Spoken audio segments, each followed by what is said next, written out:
Hey, what's up guys? Jose here, shreddedDad.com, and in today's video we're talking about how Kinobody works as far as creating more strength and hypertrophy. And there's two types of hypertrophy. We have sarcoplasmic hypertrophy, and then we have myofibrillar hypertrophy. And then Kinobody focuses more on myofibrillar hypertrophy. So that's what we're going to talk about right now. So let's go to the whiteboard here. Over here the circle is going to represent a muscle fiber. Okay, so I'm going to label this MF, muscle fiber. Now inside that muscle fiber you have what are called contractile proteins. So I'm going to draw 4 little circles in there. And these contractile proteins, we have 2 of them. They're called actin and myosin, and they're responsible for muscle contractions. Okay, so on this side we're going to talk about sarcoplasmic hypertrophy. So I'll write sarco on there. And on this side we're going to talk about myofibrillar. So I'll write myo. Okay, so with sarcoplasmic hypertrophy, we're looking at a high amount of reps when you're working out, high reps.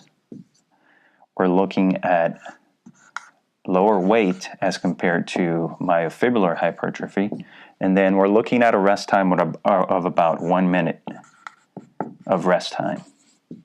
Rest. Okay, when we compare that to myofibrillar hypertrophy, then we're looking at low reps, high amounts of weight, and then the rest time we're going to have about 3 minutes of rest. Okay, so what happens inside a muscle fiber when you train these 2 different ways is the following. This is going to be sarcoplasmic over here. We have a muscle fiber again. Now before I move on to here, I forgot to tell you that inside here there's a fluid called sarcoplasm, okay? And these are myofibrils. Now, when you train for sarcoplasmic hypertrophy, we have an increase in the volume of fluid here. So it's kind of like when you get the pump. When you're at the gym and you get a pump, that's because of the sarcoplasm increasing in volume inside your muscle fibers. So with sarcoplasmic hypertrophy, you get an increase in the volume of the fluid. However, nothing changes as far as the myofibrils, okay, inside. So you're looking bigger, but as far as strength, there's no change, or very little, if any.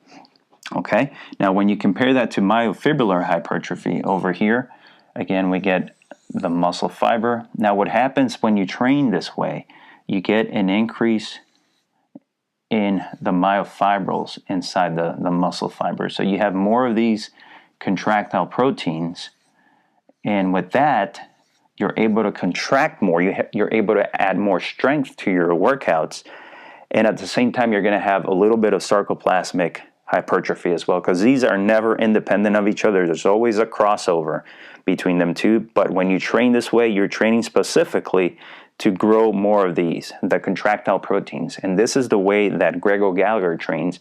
And as you know, Greg is able to lift a lot of weight compared to his size. He weighs maybe 170 pounds, 180 pounds, but he's able to bench press probably 300 pounds because he trains this way. He combines myofibrillar hypertrophy training in this way with reverse pyramid training, where you train the heaviest on your first set. He combines that with intermittent fasting, because you're going to increase your strength over time, and you're also going to get bigger. Remember, when you're increasing strength, your body has no option but to grow in order to adapt to that damage that you're creating to the muscles. So I hope this information makes sense, guys. Sarcoplasmic reticulum, you're training more for aesthetics. You're not really increasing strength. You're going to look bigger. Think of bodybuilders. You're going to look bigger. But as far as myofibrillar hypertrophy, you're going to get bigger and stronger at the same time. So I hope the information in this video was helpful. If you liked it, make sure you give it a thumbs up. Also, leave me your comments and questions below. And if you have any questions about Kinobody programs, guys, head over to my website, shreddedDad.com, where I have Kinobody reviews for every program. I have a behind-the-scenes look of their workouts and also inside the programs themselves. And I've been using Kinobody for the last 2 years, and that's what's allowed me to look like this at 40 years of age. So if you have any questions, leave them below, or I'll see you over at shreddedDad.com.